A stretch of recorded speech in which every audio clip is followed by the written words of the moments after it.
আসসালামু আলাইকুম রহমতুল্লাহ। বর্তমান সময়ের জনপ্রিয় শিক্ষা ব্যবস্থা নুরানি পদ্ধতি নিয়ে কিছু কথা আলোচনা করব। আমরা সবাই কম বেশি জানি বর্তমান সময়ে সবচেয়ে জনপ্রিয় একটি শিক্ষা ব্যবস্থার নাম হচ্ছে নুরানি, যেটি বর্তমান সময়ে বিভিন্ন স্কুলগুলোতেও বর্তমানে ছাত্রছাত্রী পাওয়ার জন্য ওনারা সে পদ্ধতিতে পাঠদান দিচ্ছে। অনেকে আবার দেখা যাচ্ছে যে শুধুমাত্র নামটা ব্যবহার করতেছে শুধুমাত্র ছাত্র পাওয়ার জন্য, কাঙ্ক্ষিত ফলাফলটা আসতেছে না। আমার বিগত কয়েকদিনের যে ধারণা থেকে একটি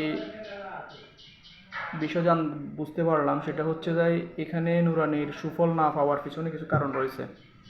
তার মধ্যে উল্লেখযোগ্য কয়েকটি কারণ হচ্ছে যে প্রশিক্ষণহীন শিক্ষক দ্বারা পাঠদান, দ্বিতীয় কারণ হচ্ছে যে বোর্ড সিলেবাস অনুযায়ী পাঠদান না করা, তৃতীয় কারণ হচ্ছে যে শিক্ষকরা নিজেদের মতন করে ওনারা রুটিন তৈরি করে, সেখানে দেখা যায় যে শুধুমাত্র নুরানি যে পদ্ধতি সেই বিষয়টা 15 থেকে 20 মিনিট কিংবা আধা ঘন্টা এভাবে নিচ্ছে, সেখানে তারা সুফল পাচ্ছে না।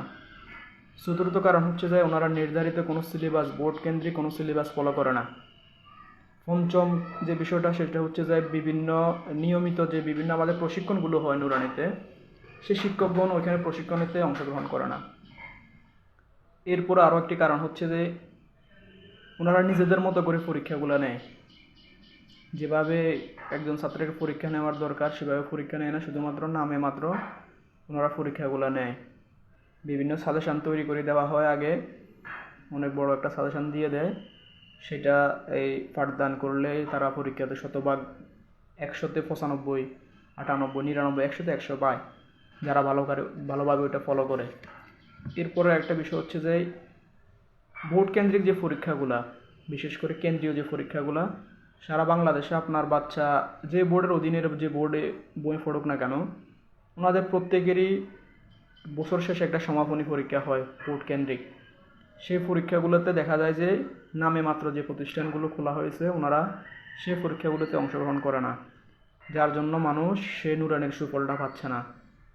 নুরানির সুফল পেতে হলে আপনাকে আগে জানতে হবে যে আসলে কি সেটা কি নুরানি মাদ্রাসা কিনা, আসলে কি এখানে নুরানি পদ্ধতিতে পাঠদান দেওয়া হচ্ছে কিনা, আসলে কি এখানে নুরানির কোনো নিয়ম কারণ মানা হচ্ছে কিনা।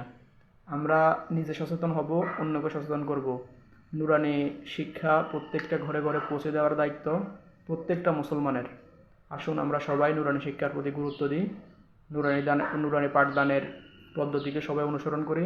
শাইখুল কোরআন আল্লামা কারি বিলাত হোসেন রহমতুল্লাহ আলাইহির পাঠদানকে সবাই অনুসরণ করলে ইনশাআল্লাহ তার সুফল পাওয়া যাবে।